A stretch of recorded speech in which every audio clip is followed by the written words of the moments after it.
बहुत बहुत स्वागत है आप सभी का। आपके साथ मैं हूं अभिलाष मिश्रा। आप देख रहे हैं आपकी बात छत्तीसगढ़। छत्तीसगढ़ में महंगाई को लेकर बीजेपी और कांग्रेस सड़क पर उतर चुकी है। कांग्रेस जहां महंगाई को लेकर केंद्र सरकार के खिलाफ जन जागरण पदयात्रा कर रही है, तो सीएम भूपेश बघेल ने खुद मोर्चा संभालते हुए केंद्र सरकार के खिलाफ हमला बोल दिया है। उन्होंने कहा कि जनता 5 राज्यों में होने वाले चुनावों में बीजेपी को हरा दे तो पेट्रोल डीजल के दाम सहित महंगाई और कम हो जाएगी। तो बीजेपी भी प्रदेश सरकार के खिलाफ पेट्रोल डीजल में वैट कम करने को लेकर 20 नवंबर को प्रदेश व्यापी विरोध प्रदर्शन का ऐलान कर चुकी है। अब सवाल यह है कि आखिर यह महंगाई कौन लेकर आया, बीजेपी या कांग्रेस, या दोनों ही हैं इसके लिए जिम्मेदार? इसी पर करेंगे आज आपकी बात।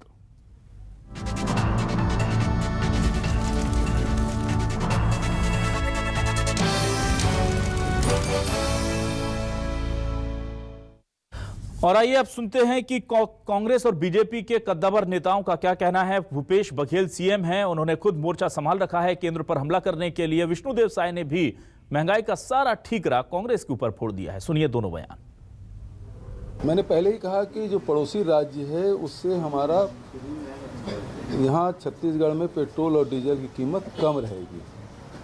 पिछले दिनों वित्त मंत्री से वीडियो कॉन्फ्रेंसिंग के साथ वर्चुअल बैठक हुई थी, उसमें भी मैंने कहा कि आप थोड़ा बहुत क्यों कम करते हैं, जो 2014 के पहले जितने भी एक्साइज ड्यूटी थी उसी स्तर पे ले आइए। उसके बाद भी अब 22 तारीख को कैबिनेट है, इसमें कैबिनेट में प्रस्तुत किया जाएगा और सभी राज्यों के जो पड़ोसी राज्य हैं वहाँ किस दर पर पेट्रोल डीजल उपलब्ध हो रहे हैं उसको अध्ययन करके ही वो निर्णय लिया जाएगा। और 20 तारीख को 11 बजे से लेकर 1 बजे तक पूरे प्रदेश में 2 घंटे का चक्का जाम भारतीय जनता पार्टी करेगी। और इसके बाद भी अगर ये सरकार वेट कम नहीं करती है तो और भी आक्रामक रूप में भारतीय जनता पार्टी आंदोलन करने के लिए बाध्य होगी। तो देखा आपने कि किस तरह से सियासी घमासान छिड़ा हुआ है और एक दूसरे पर महंगाई का आरोप लगाया जा रहा है। लेकिन क्या है न्यूज 24 मध्य प्रदेश छत्तीसगढ़ के आज के सवाल, आपको सवाल दिखा देते हैं और फिर इस डिबेट को शुरू करते हैं। हमारे सवाल हैं, महंगाई पर सियासी रण, कांग्रेस बीजेपी ने एक दूसरे को बताया कारण। बीजेपी का वार, पेट्रोल डीजल पर कब वैट कम करेगी कांग्रेस सरकार? कांग्रेस की हुंकार, बहुत हुई महंगाई की मार, गद्दी छोड़े बीजेपी सरकार। छत्तीसगढ़ में महंगाई पर बस सियासत गरमाएगी, लेकिन सवाल तो यही है कि आखिर राहत कब आएगी। इसी पर बातचीत करने के लिए हमारे साथ 2 खास मेहमान जुड़ चुके हैं। हमारे साथ जुड़ चुके हैं कांग्रेस से रमेश वर्ल्यानी जी, वरिष्ठ नेता हैं, प्रवक्ता हैं। बहुत स्वागत है रमेश जी आपका न्यूज 24 मध्य प्रदेश छत्तीसगढ़ पर। बीजेपी से प्रवक्ता वरिष्ठ नेता नरेश गुप्ता जी हमें ज्वाइन कर चुके हैं। नरेश जी आपका भी बहुत स्वागत है हमारे इस खास डिबेट शो में। सबसे पहले मैं आता हूं रमेश जी आपके पास। मैं ये जानना चाहता हूं सर, महंगाई का दोषी किससे मानते हैं आप? अगर आपको लगता है कि बीजेपी ने महंगाई की है, तो जब उन्होंने वैट कम कर दिया या वहां से अपना टैक्सेस कम किए, तो अभी तक इंतजार क्यों हो रहा है सर? जब इस तरह के फैसले तो तुरंत होने चाहिए।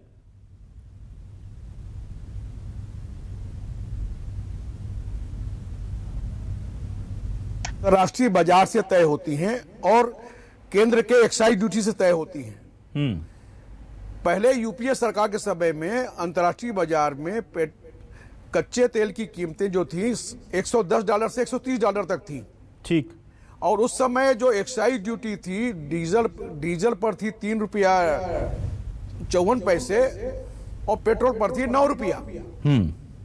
और जो महंगाई की कीमतें थी उसके बाद भी यूपीए सरकार ने सब्सिडी देकर कीमतों पर नियंत्रण किया। तो उस समय ₹70 करीबन जाता था पेट्रोल और ₹51 जाता था डीजल।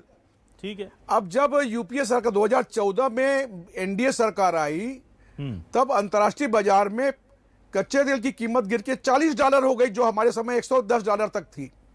लेकिन वो गिरती हुई कीमतों का लाभ मोदी सरकार ने जनता को ट्रांसफर नहीं करके उसमें एक्साइज ड्यूटी और सेस लगाकर कीमतें बढ़ाने का काम किया है और लगातार बढ़ते चला गया। अभी जब 100 के पार हो गया और देश भर में असंतोष की लहर फैल गई, लोगों का आक्रोश फूटा, तब मोदी जी ने इसमें ₹10 डीजल में और ₹5 पेट्रोल में एक्साइज ड्यूटी कम कर दी। तो एक्साइज ड्यूटी जो होती है अभिलाष जी, वो परचेस प्राइस का हिस्सा होती है। जैसे उन्होंने ₹10 कम किया, हमारे यहाँ जो वेट ₹25 लगता था, 25% लगता है, ₹10 पर ₹2.5 अपने आप कीमतों में कमी आ गई। और पेट्रोल में 5 रुपए पर 25% से 1 रुपया 25 पैसा कम आ गई। तो छत्तीसगढ़ की सरकार ने जो रेट तो बढ़ाया नहीं था कभी वेट का वही रेट चल रहा था जो 15 साल से रमन सरकार में था। एक्साइज ड्यूटी घटते ही हमारा जो रेट है अपने आप कम हो गया। उसके बाद भी भारतीय जनता पार्टी के लोगों ने अब जो गेंद है वो राज्यों के पाले में डाल दी कि मोदी जी ने तो कम कर दिया। अरे मोदी जी ने 3 रुपए को 32 रुपए एक्साइज ड्यूटी कर दी, उसमें आपने केवल 10 रुपए कम किया है। यदि आप ईमानदार हो तो आप पुराने दर पे ले जाइए, तो अपने आप जनता को राहत मिल जाएगी। ठीक है, ये असली खेल ये है कीमतों का। लेकिन एक और खेल है रमेश जी, एक और खेल है कि जब बीजेपी शासित राज्यों ने कम कर लिए अपने भी वैट, क्योंकि उनकी प्रायोरिटी में जो हमें ऐसा लगता था कि जनता को राहत देना था, तो आप लोग अभी तक इंतजार ही कर रहे हैं सर। क्या छत्तीसगढ़ की जनता को हक नहीं है कि उसको और लोगों से कम में पेट्रोल मिले या उतने में मिले? अभिलाष जी, आपको बता दूं, सीमावर्ती जो हमारे राज्य हैं एमपी में हमसे ज्यादा था। बिल्कुल, तो उन्होंने इसलिए वेट कम के लिए मजबूरी हो गई कि यदि नहीं करते हैं तो बहुत ज्यादा अंतर आ जाता उनके राज्य में। सबसे कम रेट जो वेट का है अभी छत्तीसगढ़ में ही है। मैं आपको बता दूं, सीमावर्ती राज्यों में हमारा कम है। उसके बाद भी हम लोगों ने अध्ययन कर रहे हैं कि यदि सीमावर्ती राज्यों में वेट की दरें के हिसाब से यदि पेट्रोल और डीजल की कीमतें कम होती है तो उस अनुपात में हमारी सरकार भी करेगी। लेकिन अभिलाष जी, एक खेल मैं और बताता हूं, जो 10 रुपए एक्साइज ड्यूटी कम करी है इन्होंने और 5 रुपए कम की है। ये एक्साइज ड्यूटी जो होती है संघीय कोष में जाती है। संघीय कोष में राज्य का हिस्सा होता है 40%, 60% होता है उसका। तो 10 रुपए जो मोदी जी ने कम किया डीजल पर, तो 6 रुपया एक्चुअली उन्होंने किया केंद्र का, 4 रुपया जो राज्य का राजस्व था उसके ऊपर भी हमला कर दिया उन्होंने। वैसे पेट्रोल में उनका 3 रुपए का शेयर था, 2 रुपया शेयर राज्य का था। नरेश जी आप बहुत अच्छे से सारा गणित समझाते हैं, और आज मैं उम्मीद करूंगा कि ये जो इनडायरेक्टली आपने स्टेट को दे दिया है, यानी कमाई तो केंद्र के हिस्से आई, और जब राहत की बारी आई तो फिर आधा बांट लिया, आधे से ज्यादा बांट लिया, क्योंकि 40% आपने स्टेट को दे दिया बोझ, और अब स्टेट के ऊपर और दबाव है कि वो और कम करे, तो जाहिर सी बात है कि वो केंद्र से ज्यादा नुकसान में चला जाएगा या कम फायदा होगा। कैसे देखते हैं सर आप इस पूरे गुणा गणित को? देखिए, पूरा गणित जो है ये राजनीतिक परिप्रेक्ष्य से हट के बात है। और केंद्र की सरकार ने कभी इस बात पर राजनीतिक परिदृश्य में बात नहीं किया, और कभी नहीं कहा कि हम रेट नहीं बढ़ा रहे हैं या इंटरनेशनल मार्केट की वजह से रेट बढ़ रहा है, ऐसा हमने कतई नहीं कहा। हमने ये कहा कि कोरोना की वजह से इकोनॉमी में जो प्रॉब्लम है उसको ठीक करने के लिए रेट बढ़ाया गया था, एक्साइज ड्यूटी बढ़ी थी। एक्साइज ड्यूटी को अब कम किया गया है, तो डेफिनेटली आज तक आपने एक्साइज ड्यूटी को लेकर हल्ला करते थे, जिसका लगभग 42% हिस्सा स्टेट को आता है, लेकिन 58 से 60% हिस्सा तो सेंट्रल गवर्नमेंट भी लॉस कर रही है ना उस पर। और उसकी लॉस की कीमत जो है केंद्र सरकार को पूरे 1 वर्ष में लगभग 1 लाख करोड़ से ऊपर का होगा। एक बात। अब दूसरी बात यह है, यदि केंद्र सरकार, आप आज से पहले तक मुख्यमंत्री जी, वित्त मंत्री जी और मेरे कांग्रेस के वरिष्ठ स्पोक्स पर्सन हैं जो हैं, वो भी आज तक कहते रहे कि छत्तीसगढ़ की वित्तीय स्थिति हिंदुस्तान में सबसे बेहतर है, और हमारा कलेक्शन सबसे बेहतर है, सबसे अच्छा परफॉर्मेंस कर रहे हैं, हमारी इकोनॉमी बहुत अच्छी है। तो आपको इकोनॉमी बहुत अच्छी है, सब कुछ ठीक है, तो क्या देश हित में, गरीब जनता के हित में आपको कंट्रीब्यूशन नहीं करना चाहिए? एक बात। और दूसरी बात, जहां तक सवाल है, यदि वेट हमने एक्साइज ड्यूटी कम करी है तो डेफिनेटली स्टेट को भी अपना कंट्रीब्यूशन लूज करना चाहिए ना। हम तो वहां पे 60% का लूजर है सेंट्रल गवर्नमेंट, स्टेट तो 40% का ही लूजर है। सेंट्रल गवर्नमेंट में कितनी बड़ी बड़ी प्रोजेक्ट चल रही हैं, क्या क्या नहीं कर रहे साहब। आज छत्तीसगढ़ में क्या काम किया है, क्या क्या विकास किए हैं, थोड़ा सा विकास की गिनती बता दें। आज तो जो छत्तीसगढ़ी में एक शब्द बोला जाता है, तो छत्तीसगढ़ी हिंदी की डिबेट पर छत्तीसगढ़ी शब्द बोल रहा हूँ। छत्तीसगढ़ की सरकार जो है कापा सरकार है। छत्तीसगढ़ में जो पैच वर्क करते हैं ना, उसको जब कपड़े में पैच वर्क होता है तो छत्तीसगढ़ी में उसको कापा बोलते हैं, कापा कराना बोलते हैं, कपड़ा में कापा करा के लिया बाबू बोलते हैं। जो कपड़ा फट जाता है उस पे जो पैच वर्क होता है, दैट्स कॉल्ड कापा इन छत्तीसगढ़ी। तो ये छत्तीसगढ़ की सरकार कापा सरकार है। ठीक है, लेकिन पूर्णतः ढंग हो चुके हैं, लेकिन नरेश गुप्ता जी, एक सवाल ये उठता है कि अगर ऐसा है तो फिर क्यों बीजेपी शासित राज्य जो हैं उनके पेट्रोल और डीजल के दाम अभी भी छत्तीसगढ़ बोलता है कि हमसे ज्यादा रहते हैं हमेशा, तो फिर ये तो फिर ज्यादा नहीं, हमेशा ज्यादा नहीं रहते हैं। देखिए, वो हर स्टेट का अपनी प्रायोरिटीज होती हैं, अपने काम करने का ढंग होता है, उनके अपने प्रायोरिटीज, इसलिए तो फेडरल स्ट्रक्चर है ना। हर स्टेट को अपने अपने प्रायोरिटीज से काम करनी होती है, किसानों को क्या देना है। अब ये बार बार बोलते हैं कि सेस हटाएं, सेस किसके लिए लगाया गया है? वो फार्मर्स के लिए लगाया गया है ना। वो दैट सेस का अमाउंट जो है कृषि विकास पे खर्चा हो रहा है, किसानों की उन्नति और विकास के लिए खर्चा कर रहा है। ये एक बहुत बड़ा इश्यू होता है जिसको ये समझने को तैयार नहीं होते हैं। अब अच्छा, एक चीज और मैं जानना चाह रहा था नरेश जी, कि जब 22 तारीख को कैबिनेट की बैठक होनी है, खुद सीएम भूपेश बघेल ने कहा कि हम तय करेंगे उसमें क्या कुछ राहत देश दी जा सकती है, स्पष्ट है। तो 20 तारीख को महाआंदोलन होगा बीजेपी का, महंगाई को लेकर धमकी दी जाएगी, तो क्या केवल ये क्रेडिट लेने के लिए, क्योंकि आपको पता है कि कांग्रेस कम तो करेगी ही, लेकिन इसका क्रेडिट हम ले लें? जब महंगाई बढ़ी थी तो बीजेपी तब तो सामने नहीं आई थी सर क्रेडिट लेने, लेकिन कम होगा तो इसका क्रेडिट हमें चाहिए। ये इसको लेकर के बड़ा सवाल उठ रहे हैं बीजेपी पर। क्रेडिट की कहानी आपको समझा रहा हूँ। छत्तीसगढ़ राज्य बनने के पहले किस राजनीतिक दल ने जन आंदोलन चलाया था? एक दिन का टोकन गिरफ्तारी किसने दी थी?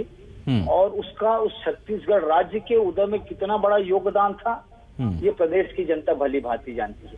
तो ये नौटंकी करने का काम ना इस राजनीतिक दल का है, हमारा नहीं है। एक बात, जिस दिन एक्साइज ड्यूटी कम हुई उस दिन टीएस सिंहदेव ने कहा कि हम भी वेट कम करेंगे, लेकिन सीएम का डिक्लाइन था।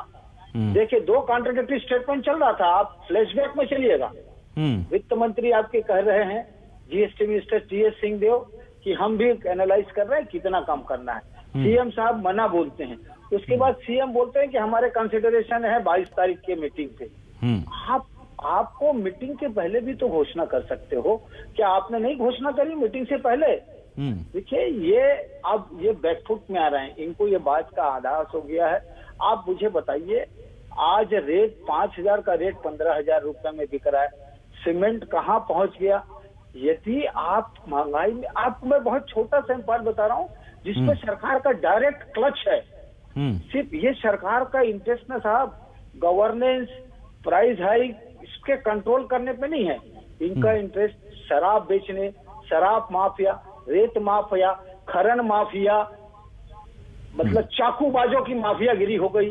अब वो बीजेपी कार्यकर्ताओं को जलाने का माफिया पैदा हो गया पेट्रोल डाल के। तो ये इस टाइप से इस माफिया गैंग को डेवलप करने में इस सरकार का इंटरेस्ट है पूर्णतः। रमेश जी, इंटरेस्ट पब्लिक को राहत देने की बजाय दूसरे तरह के काम जिससे कि फायदा हो व्यक्तिगत तौर पर, सरकारी तौर पर नहीं, जनता के तौर पर नहीं, व्यक्तिगत तौर पर फायदा उठाने के लिए कांग्रेस प्रतिबद्ध लग रही है और इसीलिए जनता के हित से दूर हो रही है, ऐसे आरोप लगा रही है बीजेपी। देखिए अभिलाष जी, भारतीय जनता पार्टी वालों में मैं तो बड़ा दुख के साथ बोलना पड़ता है कि नरेंद्र मोदी जी लेके नरेश गुप्ता तक जी, इन लोग झूठ बोलने में इतने एक्सपर्ट हैं कि किस विषय को कहां ले जाते हैं, कहां झूठ बोलते हैं, समझ ही नहीं आता है। हम तो झूठ के पैमाने, अब झूठ शब्द को बोलना पड़ेगा, झूठ मतलब नरेंद्र मोदी, ये स्थिति हो गई है। प्रदेश में हमने ग्रामीण अर्थव्यवस्था को मजबूत किया है, जिसके कारण व्यापार उद्योग बढ़ा है, आर्थिक स्थिति ठीक हुई। अब ये कहते हैं कि 10 रुपए हमने एक्साइज ड्यूटी कराई है तो राज्य को भी करना चाहिए। तो भाई 10 रुपए जैसे ही आपने कम किया, राज्य ने 2.5 रुपया वैसे ही कम हो गया वेट उसमें, 10 रुपए पे 25 पैसे वैसे ही कम हो गया, पेट्रोल के 5 रुपए पे 1.25 रुपए वैसे ही कम हो गया। और वित्त मंत्री जी ने भी यही कहा था कि यदि सीमावर्ती राज्यों का हम अध्ययन करेंगे तो उस पर विचार करेंगे। वही चीज मुख्यमंत्री जी बोल रहे हैं और गुप्ता जी उसको कॉन्ट्राडिक्टरी बात कर रहे हैं। नहीं, एक मिनट रमेश जी, मेरा एक यहाँ पर सवाल है सर, मुझे समझाइए सर। एक सवाल है मेरा, बहुत सिंपल। एक्साइज ड्यूटी केंद्र ने इस बीच में बढ़ाई थी जब पेट्रोल की अंतर्राष्ट्रीय कीमतें कम हुई थी, और उसमें भी जाहिर सी बात है कि उसमें भी निश्चित रूप से जी राज्य को उसमें का क्रेडिट मिल रहा था, यानी राज्य का फायदा उस दौरान बढ़ा था। उस दौरान तो आपने सामने आकर नहीं कहा कि हमारे हिस्से को हमको फायदा हो रहा है, तब तो आप सिर्फ केंद्र पर आरोप लगाते थे सर। तब तो आप कहते थे केंद्र ने दाम बढ़ा दिए एक्साइज के, और जब कम हो रहा है तो आप उसका क्रेडिट लेना चाहते कि देखिए हमारे हिस्से से भी कम हो रहा है। जब बढ़ रहा था तब भी तो आपके हिस्से से हो रहा था, तब तो आपने ये पूरा गणित नहीं समझाया लोगों को। जी अभिलाष जी, आपका सवाल बहुत अच्छा है, आप समझ लीजिए जिस समय ये रेट बढ़े थे उसी समय हमने कहा था कि आप जो अंतर्राष्ट्रीय बाजार में पेट्रोल के कीमतों में कमी आई है उसका लाभ कंज्यूमर को दीजिए, आप एक्साइज ड्यूटी में मत ले जाइए। और एक्साइज ड्यूटी के बाद क्या किया अभिलाष जी, इन्होंने एक्साइज ड्यूटी में तो कम हिस्सा रखा, बाकी सब सेस में ले गए, क्योंकि सेस से इनको राज्यों को हिस्सा जो 42% देना नहीं पड़ता है। ये केंद्र सरकार की चालाकी है। और तो एक बार रमेश जी जरा हमारे दर्शकों को ये भी बता दीजिए कि इस दौरान रमेश जी एक मिनट, बहुत अच्छा आपने एक पेज निकाला है यहाँ पर, सेस में कितनी वृद्धि की इस दौरान पिछले 2 सालों में, 2.5 सालों में, और एक्साइज में कितनी वृद्धि की, कुछ अगर आपके पास आंकड़ा हो तो मेरे दर्शकों को जरा बता दीजिए, ताकि ये पूरा जो खेल होता है ना केंद्र से लेकर राज्य तक, ये समझ में आए। निश्चित रूप से अभिलाष जी मैं आपको बता रहा हूं, न केवल पेट्रोल डीजल में वरन खाने के तेल में और जो विदेशों से और वस्तुएं आती हैं उसमें जो कस्टम ड्यूटी लगती है उसमें जो एक्साइज ड्यूटी मिलती थी उसका बहुत बड़ा हिस्सा उन्होंने सेस के अकाउंट में डाल दिया है। और पेट्रोल डीजल में जो है 10 रुपया एक्साइज ड्यूटी थी, बाकी सेस के रूप में है। इन्होंने 32 रुपया एक्साइज ड्यूटी बढ़ाई है, 32 रुपया पेट्रोल में और डीजल में। हम तो कहते हैं कि जनता को लाभ दीजिए, ये विकास की बात करते हैं, कंट्रीब्यूशन की बात करते हैं। कॉर्पोरेट टैक्स के माध्यम से इन्होंने 22% पर ले आया उन्होंने, और कॉर्पोरेट घरानों को उन्होंने 1,45,000 करोड़ रुपए की छूट दी है, 1,45,000 करोड़ की। यानी इनके एजेंडा में कौन है? बड़े लोग हैं, बड़े लोगों के राहत के लिए पैसा है इनके लिए, लेकिन आम गरीब आदमी के लिए इनके पास पैसा नहीं है। अब जितनी की नीतियां हैं सब पैसे वालों के लिए हैं। नरेश गुप्ता जी, आपने 1 लाख करोड़ तो गिना दिए सर कि 1 लाख करोड़ का नुकसान होगा हमको, और साफ तौर पर कह रहे हैं कि 1,45,000 करोड़ तो आपने जाहिर सी बात है कि बड़े बड़े कॉर्पोरेट घरानों को दे दिया। तो सर आप जनता गरीब आदमी के लिए कुछ करते हैं तो उसका आंकड़ा गिना देते हैं, और जब इतनी राहत 1,45,000 करोड़ कॉर्पोरेट घरानों को दी जा सकती है भारत जैसे देश में जहां 70% आबादी गरीब है, तो फिर मेरे हिसाब से तो फिर आप को 3-4 लाख करोड़ की सब्सिडी की उम्मीद करनी चाहिए जनता को यहाँ से, सरकार से। सुनिए, ये 2 परसेप्शन पैरेलल चला रहे हैं। ये इस बात को नहीं बताए कि सेस कितना है, बहुत बड़ा पेट्रोल में 1 रुपया का बता रहा हूँ शेष गुप्ता जी, आपने 32 रुपए में से 10 रुपया किया एक्साइज, बाकी शेष अकाउंट में डाल दिया है। अरे आप पढ़ तो 32 रुपए एक्साइज ड्यूटी बढ़ी है शुरू से लेके आज तक। सुनिए ना, अरे भाई मेरे पास आंकड़े हैं, मैं इस मामले में पूरी तैयारी से आया हूँ। बोलते हो आप जब जीएसटी कंपनसेशन की बात करते थे, अरे भाई आप गूगल में जाके देख लीजिए कितना एक्साइज ड्यूटी बढ़ी है। हाँ, आप सुन लीजिए, आप बोल रहे थे तो मैंने इंटरप्ट कर रहा था। आपसे अनुरोध है कि आप भी इंटरप्ट न करें। जब जीएसटी कंपनसेशन की बात करते थे हम, नहीं मेरा इंटरप्ट नहीं कर रहा हूँ, लेकिन आप यूपीए सरकार के समय कितना था एक्साइज ड्यूटी और आज कितनी है? कंपनसेशन एक्ट के बाहर बात करते आप वही फर्जी बयानबाजी आज फिर से कर रहे हैं, वही झूठ आज फिर से कर रहे हैं, जबकि जीएसटी कंपनसेशन एक्ट क्या बोलता है? अरे आंकड़े आपके आंकड़े हैं, हम क्या की फर्जी बयानबाजी कर रहे हैं? अरे आंकड़े आपके हैं, झूठे बयानबाजी करने के आदी हैं। आंकड़े आपके हैं। राहुल गांधी से लेकर रमेश वल्यानी तक आप लोग आदी हैं, फर्जी बयानबाजी करते हैं। आप लोग आदी हैं, रेट 15,000 में आप लोग आदी हैं, आप लोग आदी हैं। आप राम के पेट्रोल डीजल की बात करिए ना, आप विषय से क्यों भटक रहे हैं? देकर आपका फर्जी भटक रहे हैं। विषय से बाहर नहीं जा रहा हूँ, आपका चरित्र बता रहा हूँ, आपके राजनीतिक दल का चरित्र बता रहा हूँ। फर्जीवाड़ा को हलफनामा से नकारते हैं सुप्रीम कोर्ट में। ठीक है, ना उधर राम पर नहीं जाएंगे सर। आज हम दाम पर रहेंगे, पेट्रोल और डीजल के महंगाई के। आज हम राम पर नहीं जाएंगे। राम भगवान को आज रेस्ट दीजिए सर। मैं ये जानना चाह रहा था सेस पर कितना बड़ा और एक्साइज पर कितना बड़ा, हमारी जनता को ये समझा दीजिए सर, और सिंपल भाषा में समझा दीजिए। वही बता रहा था अभिलाष जी, ये तो कमेंट किए ना, तो बता रहा हूँ इस राजनीतिक दल का चाल चरण चरित्र और झूठ बोलने का अंदाज क्या होता है। अरे आप अपने चाल चरित्र को देख लीजिए, दूसरों के चाल चरण। एक मिनट रमेश जी, हम जरा नरेश जी से समझ लें आंकड़े क्या दे रहे हैं। रमेश जी हम नरेश जी को देखा हुआ है ना नरेश जी प्लीज आप विषय पर अब वो समझाएं, आपकी सेस कितना बड़ा, एक्साइज कितनी बड़ी, और उसमें से केंद्र को कितना घाटा, राज्य को कितना घाटा? देखिए, आपको मैं आगे बता रहा हूँ। ये जो अभी एक्साइज ड्यूटी कम हुई, तो इन्होंने जिस दिन बढ़ी थी उन्होंने उस दिन वेट कम क्यों नहीं किया? इतना लॉजिकल आज बात माननीय रमेश वल्यानी जी कर रहे हैं ना, और इनके मुख्यमंत्री के गिरेबान में ये बात थी, आप अंतर्राष्ट्रीय बाजार से रेट क्यों कम नहीं किए? आप उस दिन वेट कम नहीं किए।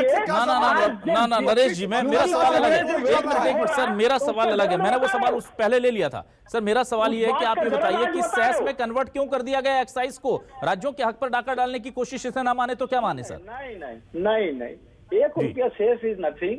वो किस पर्टिकुलर हेड के लिए गया ये भी तो समझ लो। ये किसान विरोधी और अपने आप को किसान समर्थक बोलते हैं, किसान पुत्र बोलते हैं, इस बात का विरोध कर रहे हैं। आपके बजट, किसानों के बजट और नहीं है आपके पास? किसानों के लिए लगा है, किसानों के डेवलपमेंट एक मिनट नरेश जी, किसानों के लिए लगा है तो फिर धान को किसान की धान को अगर राज्य सरकार ज्यादा में खरीदना चाहती है तो फिर केंद्र को उस पर आपत्ति क्यों होती है सर? हाँ, मैं उसको भी चर्चा कर रहा हूँ साहब। आप वल्यानी जी से अनुरोध करें कि बीच में इंटरप्ट मत करें। नहीं करेंगे सर जी। भारत सरकार है, छत्तीसगढ़ सरकार नहीं है, एक बात समझ लीजिए। छत्तीसगढ़ सरकार नहीं है, भारत सरकार है वो। ठीक है, आप भारत सरकार के एंगल से बात करिएगा तो भारत सरकार के एंगल से बात करिएगा। ठीक है, आप छत्तीसगढ़ सरकार हो, आप क्षेत्रीय दल हो तो क्षेत्रीय दल की माफिक बात करिए। आप भारत सरकार की हैसियत से बात करिएगा। भारत सरकार का दायरा है काम करने का, राष्ट्रीय परिदृश्य में काम करने का एक सोच होता है। आपको राष्ट्र से कोई लेना देना नहीं है, आपको राष्ट्रीय परिदृश्य से कोई मतलब नहीं है। आप सोचिए, आप इस प्रदेश के विकास की बात करते हैं ना, प्रधानमंत्री आवास की क्या दुर्दशा कर दी इस राजनीतिक दल ने, क्या सोच है। धान की बात करिए ना, जो विषय जो आपकी बात तो कर रहा हूँ, वही धान नहीं दे रहे हो। वो किसान जो है ना, आप उसका जवाब दीजिए। वही गरीब आदमी प्रधानमंत्री आवास का भी भागीदार है। ना सर, मेरा देखिए वही इसका हिस्सेदार है, उसका हिस्सा आपने खत्म कर दिया। नरेश जी, मेरा सवाल बहुत सिंपल था सर। बदल रहा हूँ नरेश जी, मेरा सवाल छत्तीसगढ़ के परिप्रेक्ष्य से था, क्योंकि मैं छत्तीसगढ़ की जनता को लेकर इसलिए परेशान हूं क्योंकि सभी को राहत मिल गई लगभग। छत्तीसगढ़ की जनता ने पता नहीं कौन सा गुनाह किया था। छत्तीसगढ़ में ये भी एक राहत का इशू है ना, नहीं है क्या?